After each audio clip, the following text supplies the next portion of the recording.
Olá, seja muito bem-vindo ao nosso canal. Antes de começarmos, quero te fazer um convite. Se você gosta de histórias calmas, cheias de curiosidades históricas contadas com uma voz tranquila para te ajudar a dormir, então já deixa o seu like nesse vídeo, se inscreva no canal e ative o sininho. Comente aqui embaixo o que achou da história de hoje e compartilhe com alguém que também ama a história ou que precisa de uma boa noite de sono. Agora, pegue sua coberta, ajuste o volume, feche os olhos e vamos juntos viajar no tempo. Respire fundo. Hoje, vamos mergulhar em uma jornada suave pelas vilas medievais da Europa, onde o tempo parecia passar mais devagar, onde a vida era mais simples e ao mesmo tempo repleta de detalhes fascinantes. Imagine um vilarejo entre as colinas da Inglaterra, por volta do século XIII. A bruma da manhã cobre o chão como um lençol de algodão e o som suave dos sinos da igreja ecoa entre as casas, de madeira cobertas de palha. Você acorda ao som das galinhas ciscando o quintal, enquanto o cheiro de pão recém-assado se espalha pelas ruelas estreitas. Naquela época, quase tudo era feito à mão. Cada colher, cada sapato, cada pedaço de tecido.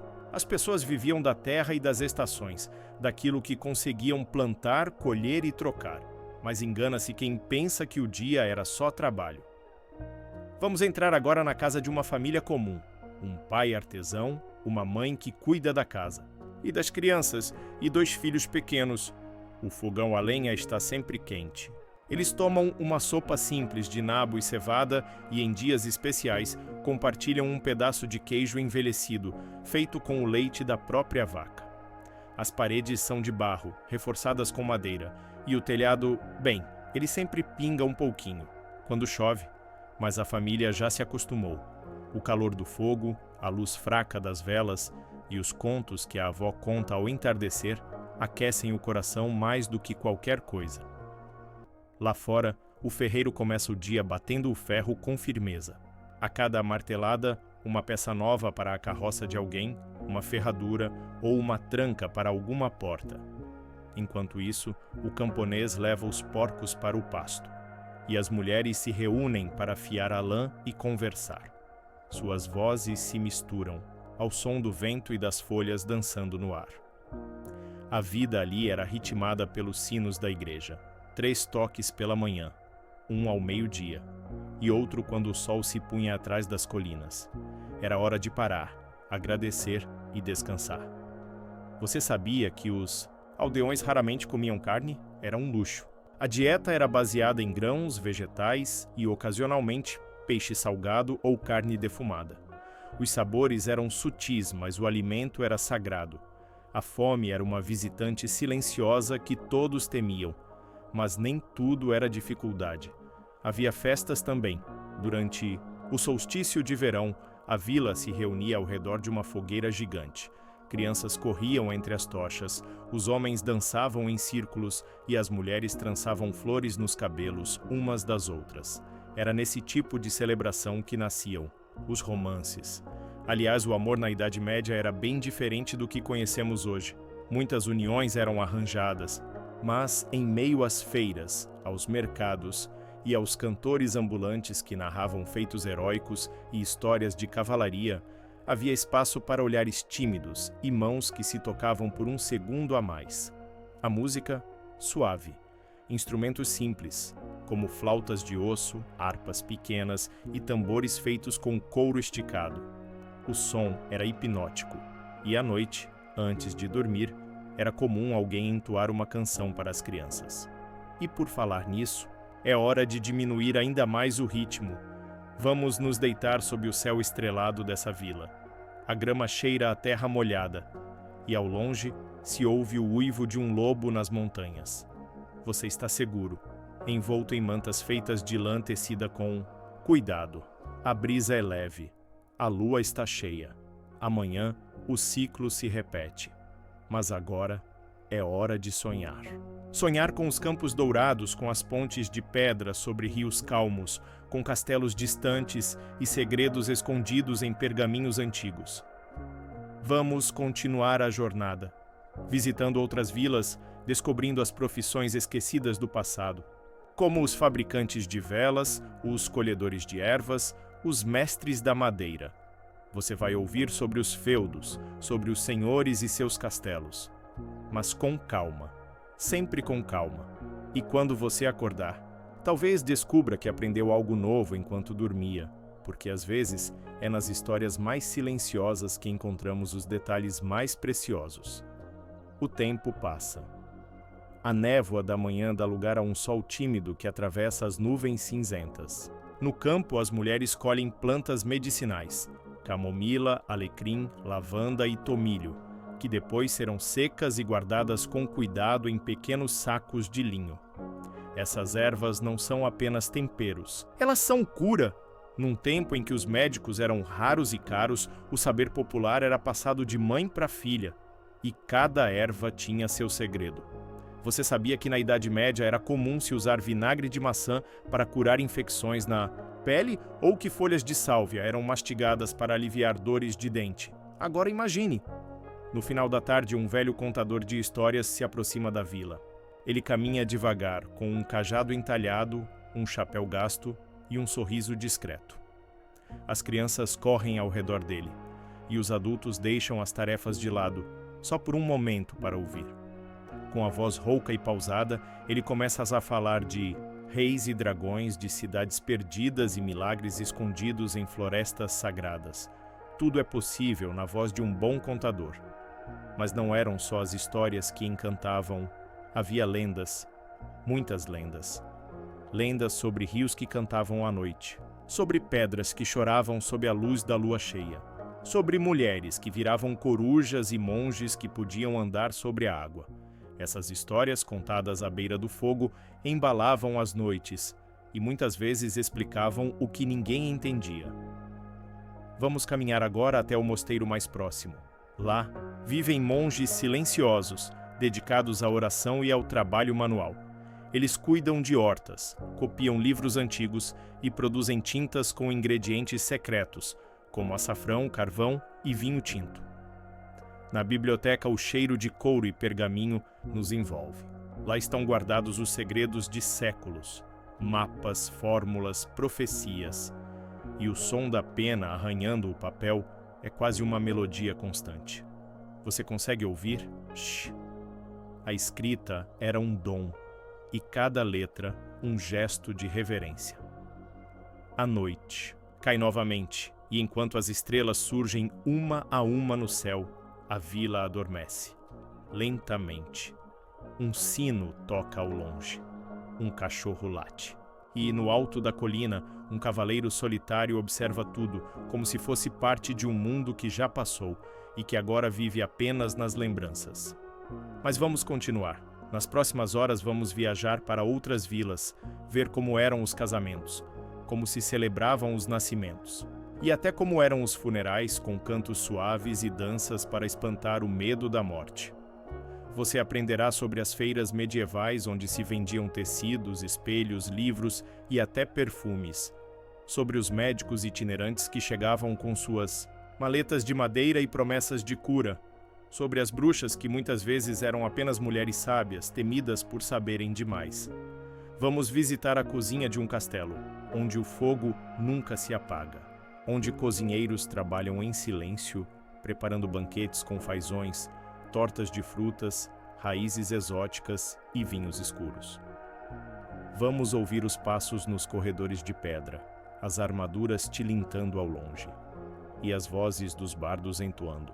Canções antigas sobre reis e traições, e quando o sono bater mais forte, deixe-se levar, respire fundo. A história ainda não acabou, mas você pode adormecer em qualquer momento e retomar amanhã quando quiser continuar a jornada. Feche os olhos. O mundo continua girando. Mas aqui, nesta vila de tempos antigos, tudo está em paz. O fogo ainda brilha na lareira, o vento sussurra entre as árvores, e alguém ao longe ainda está contando histórias. Enquanto as vilas dormem distantes no vale, um outro mundo desperta sobre as colinas. O castelo.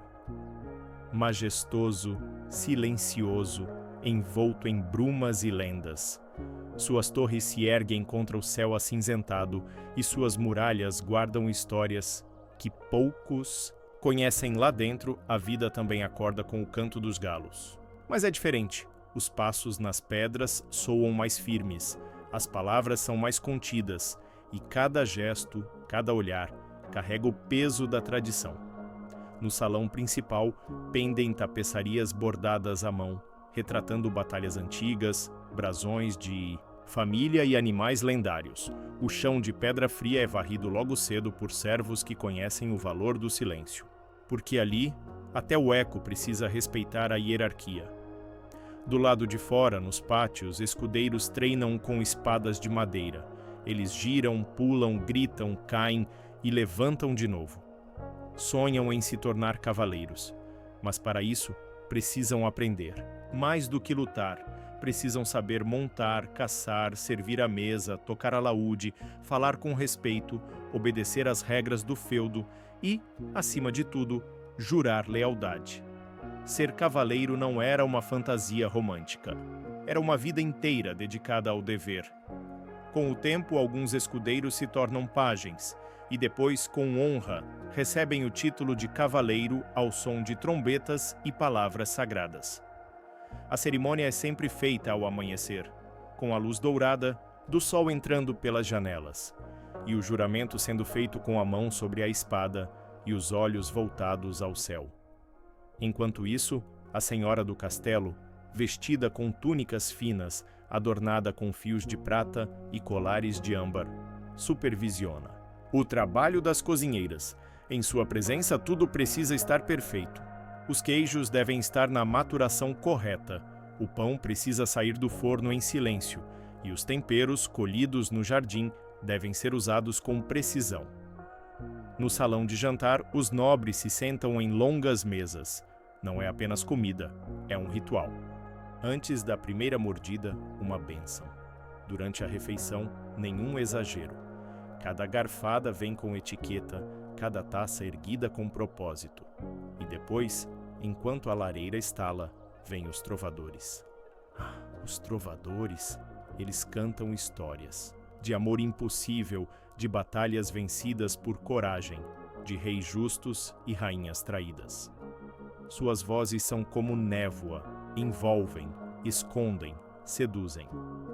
As crianças sentam no chão para ouvir, e às vezes até os mais velhos se esquecem de quem são e se permitem viajar por um instante em mundos que nunca existiram, mas nem tudo no castelo era poesia. Havia também intrigas, sussurros nos corredores, olhares desconfiados, cartas escondidas sob almofadas e portas trancadas antes do tempo. Porque o poder ali era disputado com espadas e com palavras. E a qualquer momento, uma aliança poderia virar traição. Quando a noite caía, os portões do castelo se fechavam. Os guardas caminhavam pelas torres, iluminando as muralhas com tochas fumegantes.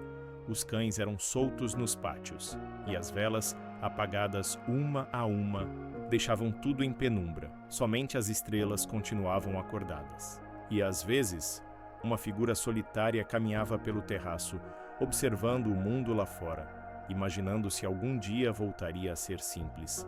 Amanhã tudo começará outra vez. Treinamento, rituais, ordens, mas agora é hora de descansar. O castelo, por dentro, é um grande corpo que respira. Suas pedras têm memória, suas portas conhecem segredos e seus muros murmuram histórias durante a noite. Se você prestar atenção, poderá ouvi-las. A madrugada avança lentamente. Lá fora, o vento percorre os campos, arrastando folhas secas pelas pedras do pátio interno. Lá dentro, o silêncio é quase absoluto, mas nem todos dormem. No andar inferior do castelo, um escriba mantém-se acordado sob a luz tênue de uma lamparina. Ele registra os acontecimentos do dia, desenha brasões e anota decretos. Cada letra é feita com calma, cada linha, uma memória para o futuro. Na despensa, outra figura se move. É o guardião da adega, encarregado de contar os barris, medir o vinho e assegurar que ninguém mexeu nas prateleiras de queijos e carnes curadas. E enquanto os nobres descansam em quartos de pedra decorados com tapeçarias, lá no pavilhão externo os soldados dormem em camas de palha, enrolados em mantas de lã grossa. Um deles acorda com um sobressalto. Teve um sonho estranho. Sonhou com a guerra, com estandartes rasgados, com gritos que ecoavam por vales distantes. Mas não há guerra no momento. A paz reina naquela região. Pelo menos, por enquanto. O alvorecer vem como um sussurro. Os primeiros a se moverem são os servos da cozinha. Eles acendem o fogo, recolhem. Os ovos frescos preparam as ervas e amassam a massa para o pão do dia. A fumaça sobe pelas chaminés e o castelo lentamente desperta. Na capela, monges entoam cantos em latim. Suas vozes se entrelaçam em harmonia, ecoando pelos corredores e preenchendo o ambiente com uma serenidade quase celestial. Enquanto isso, o ferreiro começa o trabalho no pátio. As faíscas dançam no ar a cada golpe. Ele molda ferraduras, lanças e dobradiças. Mas hoje está forjando algo especial: a armadura de um novo cavaleiro. Feita com precisão e honra, cada peça representa um símbolo: o elmo, a mente vigilante, o peitoral, o coração justo, a espada, o compromisso com a verdade, e o escudo, a proteção dos inocentes. À tarde, um mensageiro chega a cavalo. Ele traz cartas de outro reino, novidades, selos, promessas e, talvez, intrigas. Chegada de um mensageiro sempre muda o ar do castelo. O senhor da casa lê a carta em silêncio. Depois, dobra cuidadosamente o papel e guarda consigo os planos que apenas ele conhece. Enquanto os dias passam, algumas vezes há treinamentos no campo aberto. Cavaleiros em formação ensaiam investidas, praticam com lanças, escudos e cavalos. De guerra, outros treinam com arco e flecha mirando alvos distantes sob os olhos atentos de veteranos, mas também há momentos de pausa. Nos jardins internos, as damas bordam cenas da natureza, coelhos correndo entre flores, cervos deitados sob árvores e às vezes figuras humanas dançando em círculos, uma lembrança distante de tempos mais leves. A música reaparece ao cair da tarde. Desta vez, é o alaudista que chega ao salão com seu instrumento antigo. Ele se senta junto à lareira e começa a dedilhar uma melodia suave, uma canção de amor proibido, de olhos que se cruzam e corações que esperam. Todos escutam. Até os guardas, que fingem estar atentos à entrada, desviam o olhar por um instante. No topo do castelo, onde o vento é mais forte, uma sentinela vigia a estrada. Ela observa as montanhas à distância. Conhece cada árvore, cada curva do rio, cada sombra que se move ao pôr do sol. Seu trabalho é ver o que ninguém vê, ouvir o que os outros ignoram. À noite, o castelo respira em uníssono. O couro dos escudos estala com a mudança de temperatura. O metal das espadas emite um som discreto quando esfria, e os cavalos no estábulo batem os cascos no chão de terra batida. O tempo passa diferente dentro dessas muralhas. Tudo é mais lento, mais cerimonial, mais carregado de simbolismos. E mesmo nas pequenas ações, há um peso invisível. Servir o vinho, fechar uma porta, inclinar a cabeça ao cruzar com um nobre. Cada gesto carrega séculos de tradição. Na biblioteca, livros sagrados descansam ao lado de crônicas de batalhas passadas. Ali estão os nomes de cavaleiros esquecidos, de heróis que um dia juraram fidelidade e cujas espadas agora repousam em tumbas silenciosas. Você caminha por esse castelo como um visitante invisível. Sente o frio das pedras, o cheiro da madeira molhada e o calor da lareira que nunca se apaga. Aqui, os sonhos são antigos e, quem sabe, enquanto adormece ouvindo esta história, você seja transportado para uma noite em que o céu estava limpo, a lua cheia iluminava os campos, e um cavaleiro solitário montava seu cavalo para defender alguém que jamais o conheceria. A névoa cobre a estrada de terra batida, e logo à frente, surgem casas humildes, feitas com barro, madeira e palha. Este não é um vilarejo conhecido. Não há brasões, não há sinos tocando. Apenas o som das galinhas e do riacho que passa entre as pedras. É aqui que vive o povo esquecido. Gente simples, com mãos calejadas, rostos marcados pelo sol, e uma força que raramente foi contada. A mulher que acorda antes do sol e caminha descalça até o rio para lavar roupas.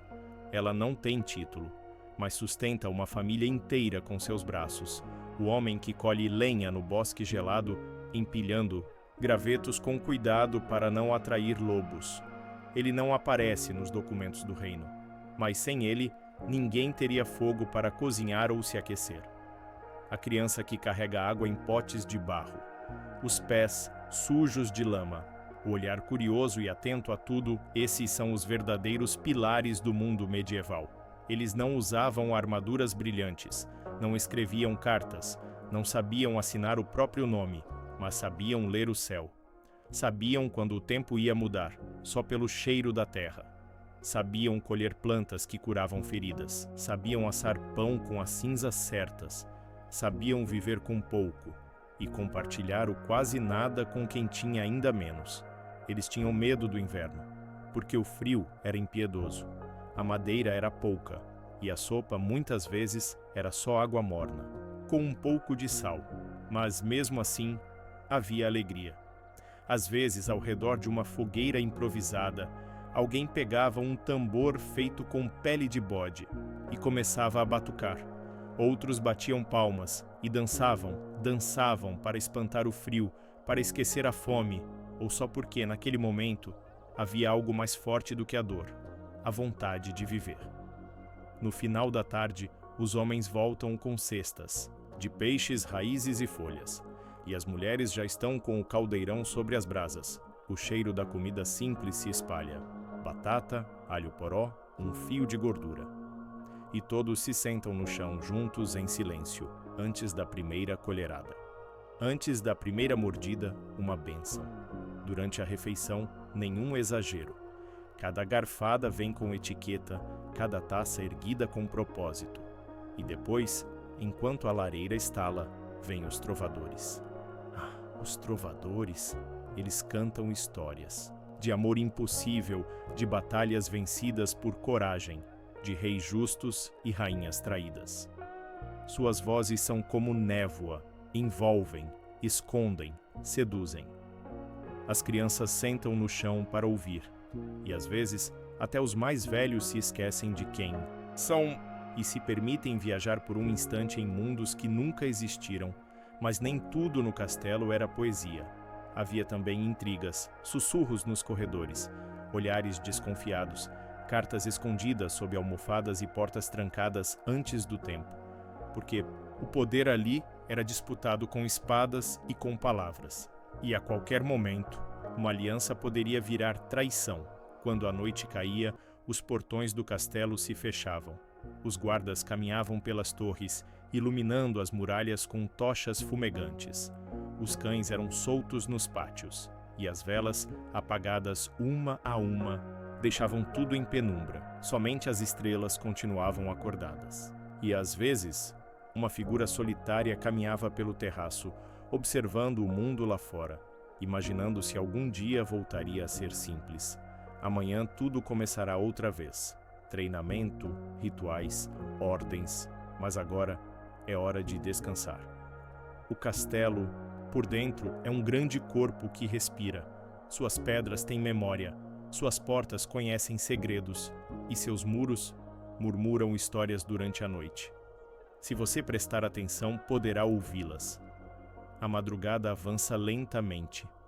Lá fora, o vento percorre os campos, arrastando folhas secas pelas pedras do pátio interno. Lá dentro, o silêncio é quase absoluto, mas nem todos dormem. No andar inferior do castelo, um escriba mantém-se acordado sob a luz tênue de uma lamparina. Ele registra os acontecimentos do dia, desenha brasões e anota decretos. Cada letra é feita com calma, cada linha, uma memória para o futuro. Na despensa, outra figura se move. É o guardião da adega, encarregado de contar os barris, medir o vinho e assegurar que ninguém mexeu nas prateleiras de queijos e carnes curadas. E enquanto os nobres descansam em quartos de pedra decorados com tapeçarias, lá no pavilhão, externo, os soldados dormem em camas de palha, enrolados em mantas de lã grossa. Um deles acorda com um sobressalto. Teve um sonho estranho. Sonhou com a guerra, com estandartes rasgados, com gritos que ecoavam por vales distantes. Mas não há guerra no momento. A paz reina naquela região. Pelo menos, por enquanto. O alvorecer vem como um sussurro. Os primeiros a se moverem são os servos da cozinha. Eles acendem o fogo, recolhem. Os ovos frescos preparam as ervas e amassam a massa para o pão do dia. A fumaça sobe pelas chaminés e o castelo lentamente desperta. Na capela, monges entoam cantos em latim. Suas vozes se entrelaçam em harmonia, ecoando pelos corredores e preenchendo o ambiente com uma serenidade quase celestial. Enquanto isso, o ferreiro começa o trabalho no pátio. As faíscas dançam no ar a cada golpe. Ele molda ferraduras, lanças e dobradiças. Mas hoje está forjando algo especial: a armadura de um novo cavaleiro.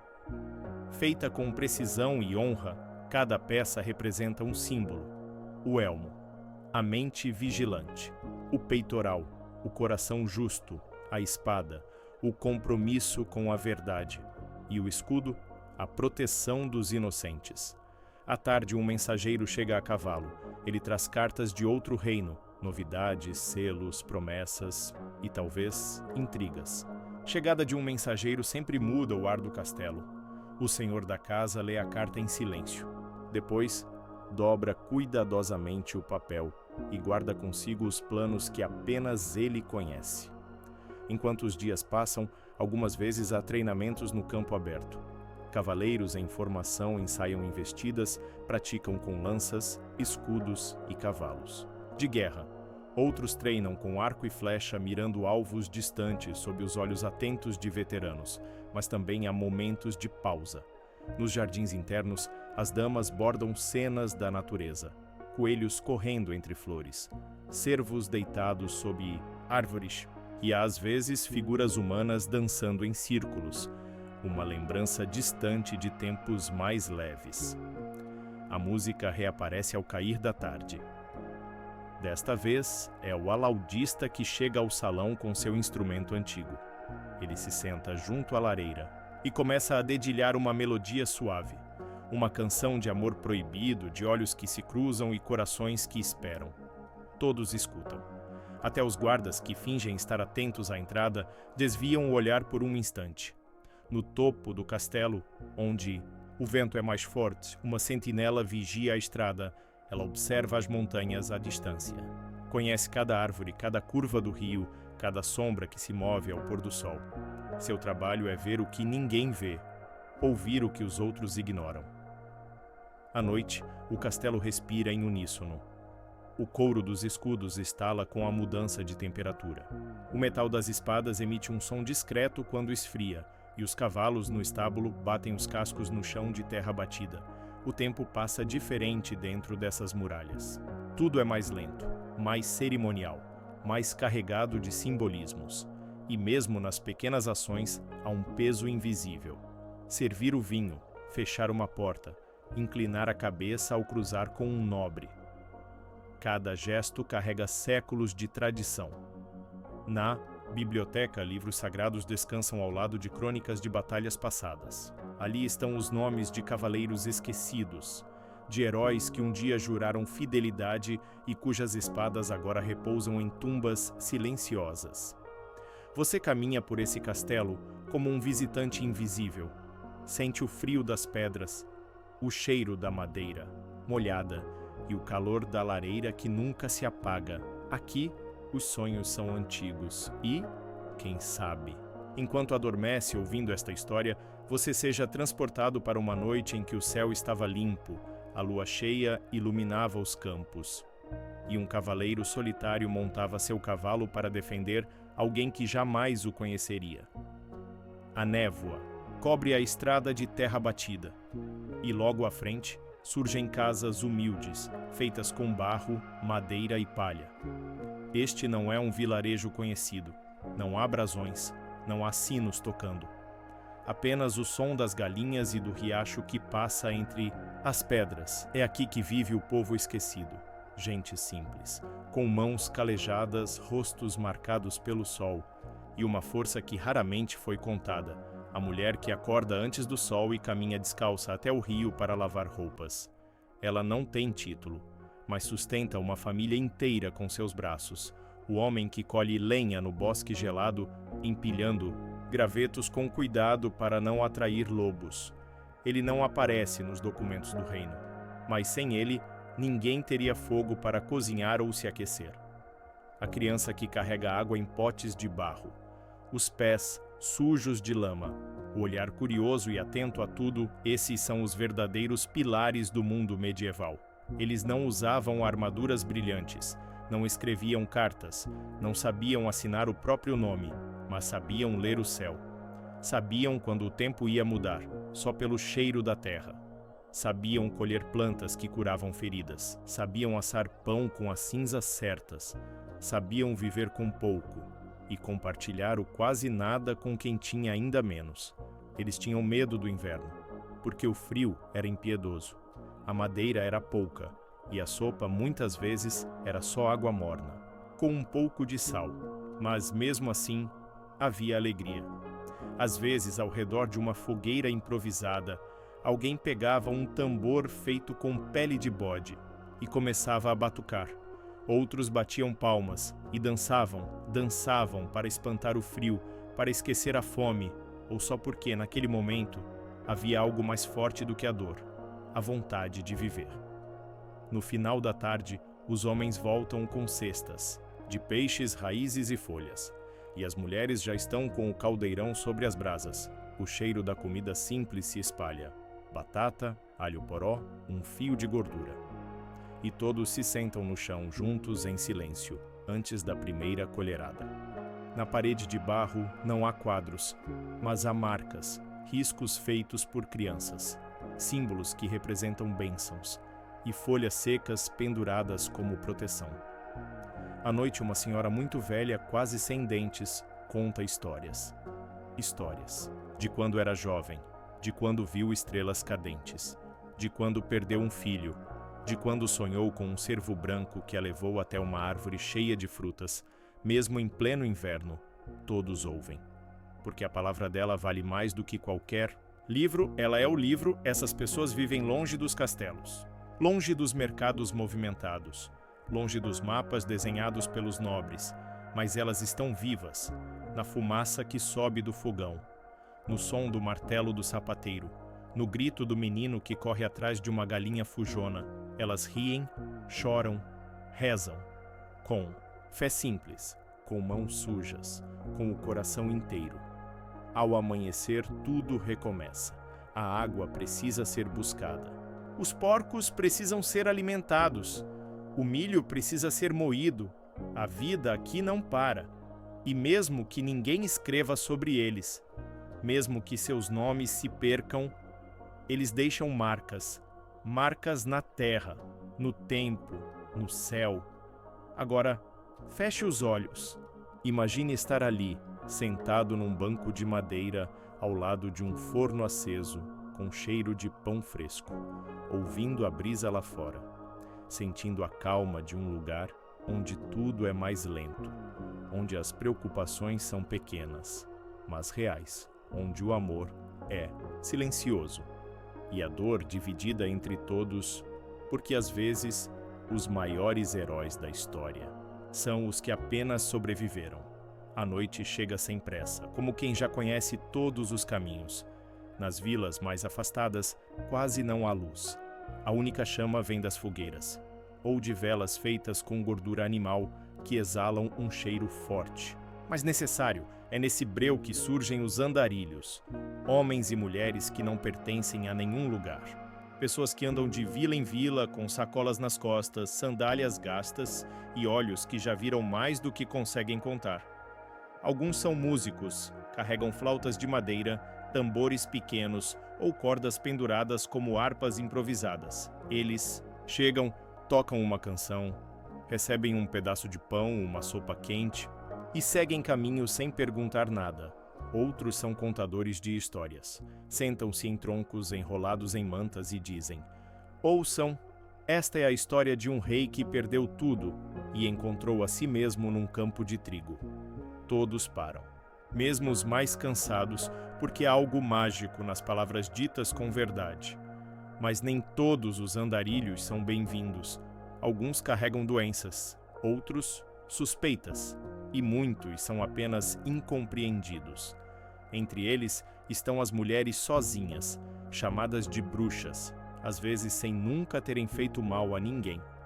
Mulheres de olhos atentos que sabiam preparar chás para a febre com pressas, de folhas para inflamações, ungüentos que faziam as dores sumirem. Elas sabiam mais do que deviam, e por isso eram temidas. Viviam em cabanas afastadas, nas bordas das matas. Algumas ajudavam no parto das crianças, as famosas parteiras, mulheres corajosas que sabiam quando a criança viria, que posição usar, como cortar o cordão. Não havia médico que a superasse. Suas mãos eram firmes e suas orações profundas. Elas falavam com Deus, mas também com a terra. As lavadeiras tinham outro papel. Carregavam cestos pesados até o rio, mesmo em dias de frio cortante. Ajoelhavam-se na lama, esfregavam os panos, conversavam entre si. Ali lavava-se a roupa e também as mágoas. Elas contavam segredos, riam alto, choravam baixo e seguiam com a vida.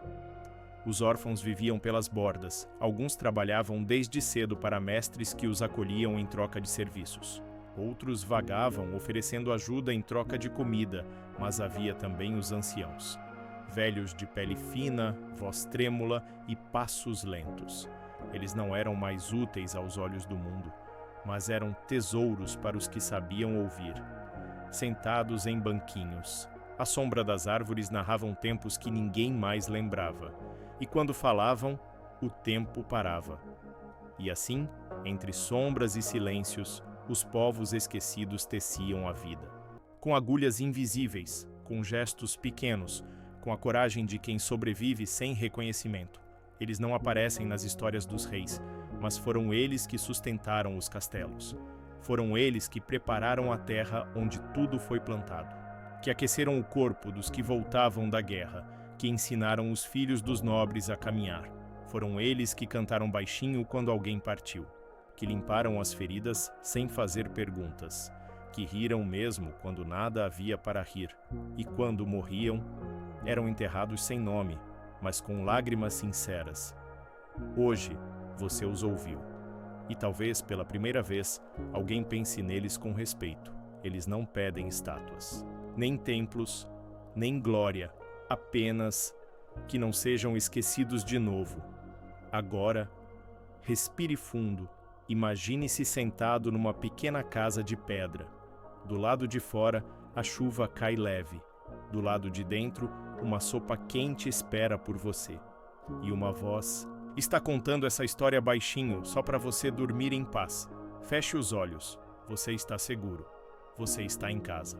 Mesmo que essa casa tenha existido há 1000 anos, muito antes dos hospitais modernos, muito antes dos jalecos brancos e dos exames em máquinas, existia o cuidado simples, a medicina do toque, do olhar, do cheiro da terra molhada, a medicina antiga. Nas primeiras horas da manhã, enquanto a vila ainda dorme, uma mulher acorda. Ela vai até a horta e colhe folhas verdes, pequenas flores roxas, raízes que crescem profundas na terra. Ela não é bruxa, não é santa. É apenas alguém que aprendeu com a vida, com a natureza, com os erros, com o tempo. Ela sabe que a camomila acalma, que a hortelã refresca e ajuda a respiração, que o alho combate o mal que ninguém vê e que o mel, dourado, espesso, quente, é um remédio sagrado. Com suas mãos prepara infusões, ergue panelas de barro sobre o fogo, espera o vapor subir e ali começa o tratamento. Seu consultório é o chão de sua casa. Uma manta dobrada, uma tigela com água morna e o silêncio que permite ouvir o corpo. Ela ouve a tosse do menino, observa o tremor do idoso, sente a temperatura com as costas da mão e muitas vezes, antes de qualquer chá, ela oferece uma coisa: escuta. A medicina antiga não era feita apenas de plantas, era feita de presença. Na Idade Média, os médicos das cidades raramente atendiam o povo comum, mas nas aldeias sempre havia alguém que sabia tratar feridas com folhas de confrei, alguém que fazia compressas com vinagre e alecrim, alguém que usava cera de abelha para proteger a pele machucada. Em mosteiros distantes, os monges estudavam os segredos do corpo. Copiavam livros antigos trazidos de terras longínquas, registravam quais raízes funcionavam contra febres, experimentavam misturas, anotavam resultados e cultivavam jardins de cura, os chamados hortos médicos. Lá cresciam lavanda, sálvia, anis, tomilho, bardana, arnica, arruda, verbena. As receitas eram passadas de geração em geração. E não havia pressa, porque sabiam que o corpo cura no tempo dele. Quando alguém estava doente, o vilarejo parava. As vizinhas vinham ajudar, trazendo caldos nutritivos, panos limpos, palavras de consolo. Era comum deixar um ramo de alecrim na porta, um símbolo de proteção. E se a febre persistisse, faziam-se banhos com folhas maceradas. A água quente era despejada sobre o corpo e o vapor fazia o milagre de abrir o peito e trazer alívio. Não havia anestesia, mas havia mãos firmes e orações baixas durante o corte. Muitos sabiam tirar espinhos, fechar feridas com agulhas de osso e linha feita de tripa de animal.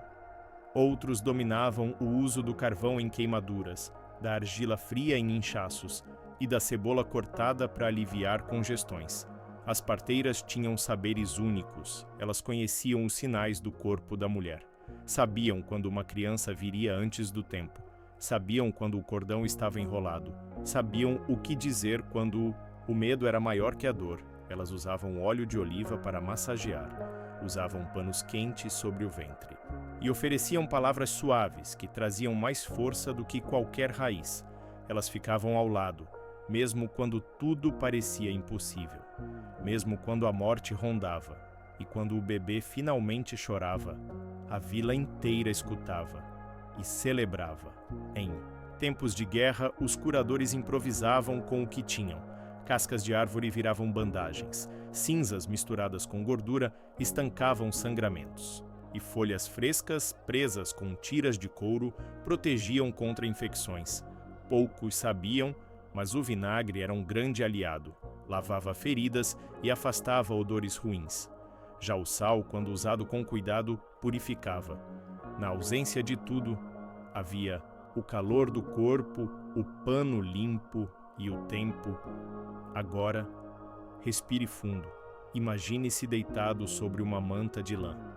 Uma mulher de mãos calmas passa um pano morno sobre sua testa. Ela não tem pressa. Ela conhece o silêncio. Você ouve o crepitar do fogo, sente o aroma do chá de tilha. E lá fora, um pássaro canta baixinho. Essa é a medicina antiga. Aqui escuta, aqui observa, aqui cuida sem máquinas, mas com alma.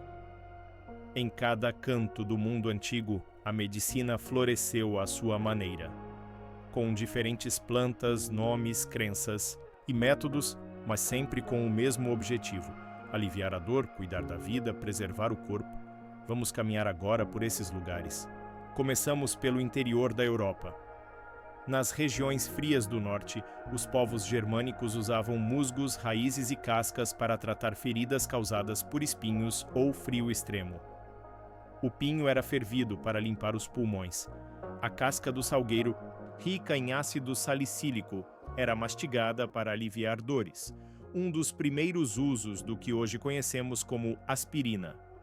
Já os celtas acreditavam que o corpo precisava de equilíbrio com a natureza. Eles usavam pedras aquecidas sobre pontos do corpo para tratar dores musculares. E em noites de tempestade, enterravam ervas sob a lua para fortalecer seu poder curativo. não por magia, mas por tradição. Caminhamos agora até o norte da África. Ali, nas margens do Nilo, a medicina era um saber sagrado. Os antigos egípcios dominavam técnicas cirúrgicas rudimentares.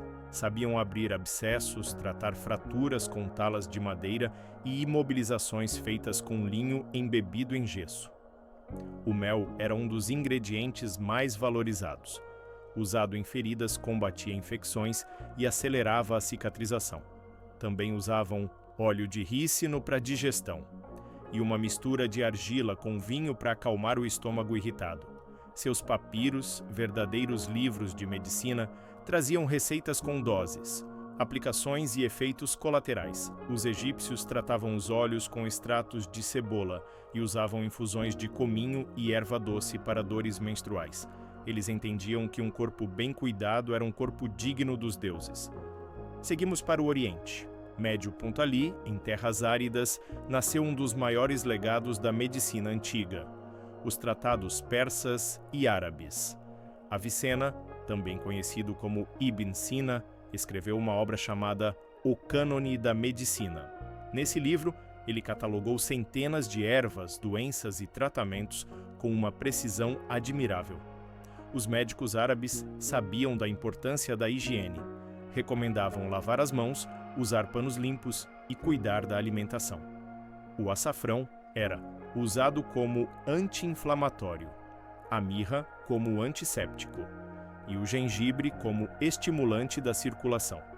Além disso, criaram os primeiros hospitais com enfermarias separadas, bibliotecas médicas e áreas para estudo de cadáveres. A medicina, para eles, era ciência e arte. Agora, seguimos para o Oriente. Na antiga China, o corpo era visto como um sistema de rios e canais por onde fluía a energia vital, chamada de Qi.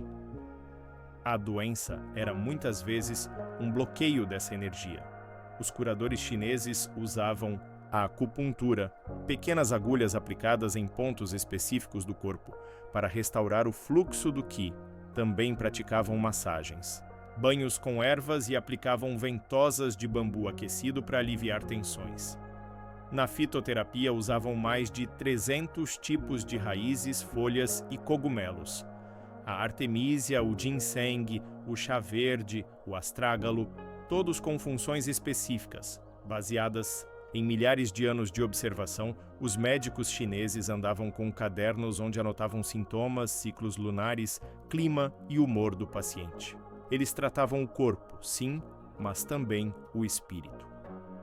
E na Índia antiga, a medicina ayurvédica também prosperava. Com base no equilíbrio dos doshas, vata, pitta e kapha, os curadores buscavam harmonia através de plantas, dieta e rotinas de vida. A cúrcuma era usada como anti-inflamatório, o neem como purificador do sangue e a trifala como tônico digestivo. Muitos tratamentos envolviam óleos aquecidos aplicados em massagens longas e silenciosas. A medicina era vista como um caminho de reconexão com a natureza. E assim, em cada parte do mundo, as pessoas cuidavam, umas das outras com o que tinham: uma casca, uma raiz, uma oração sussurrada, uma mão que segurava outra com firmeza. A medicina antiga não curava tudo, mas oferecia algo que nenhuma receita moderna consegue medir: presença, paciência, humanidade. Agora, imagine, você está em uma casa de madeira em uma montanha distante. Lá fora, a neblina cobre as árvores. Lá dentro, um curandeiro prepara uma infusão com folhas colhidas há poucos instantes. Ele te olha com gentileza, aquece a água, espera o tempo, certo, e te entrega a xícara com as duas mãos, em silêncio. Você bebe devagar, sente o calor percorrendo o corpo e percebe que a cura também mora no gesto. Essa é a medicina antiga. Aqui não tem pressa. Aqui não exige fé cega, mas confiança mútua. Você já parou para pensar como as pessoas cuidavam do corpo antes dos remédios modernos, antes dos suplementos, das dietas da moda, dos aplicativos de saúde? No passado, tudo era mais simples. mais natural. Mais conectado com a terra, o tempo e o corpo. A alimentação, por exemplo, era vista como remédio. Na maior parte do mundo antigo, as pessoas comiam o que a estação oferecia. No verão, frutas, folhas frescas, sementes, raízes. No inverno, caldos quentes, grãos, conservas, carnes curadas. Não havia excesso, não havia desperdício. Comiam devagar, muitas vezes em silêncio, sentados no chão ou em bancos de madeira. A refeição era um momento de respeito. Antes de comer, agradeciam. Depois de comer, descansavam. Em muitas culturas, o primeiro alimento do dia era quente, uma sopa leve, um chá, um pedaço de pão assado a poucas horas. Eles sabiam que o corpo acordava aos poucos e que era preciso ser gentil com ele. O descanso também era diferente. As pessoas dormiam com o sol, ou logo depois que a última vela se apagava. A noite era respeitada. Era tempo de parar. Dormiam sobre colchões de palha, cobertos com mantas de lã ou peles. Não havia travesseiros fofos, apenas dobras de tecido ou pequenos sacos de algodão. Mas havia silêncio, o som do vento passando pelas frestas, o canto dos grilos, o estalo do fogo morrendo, e isso bastava.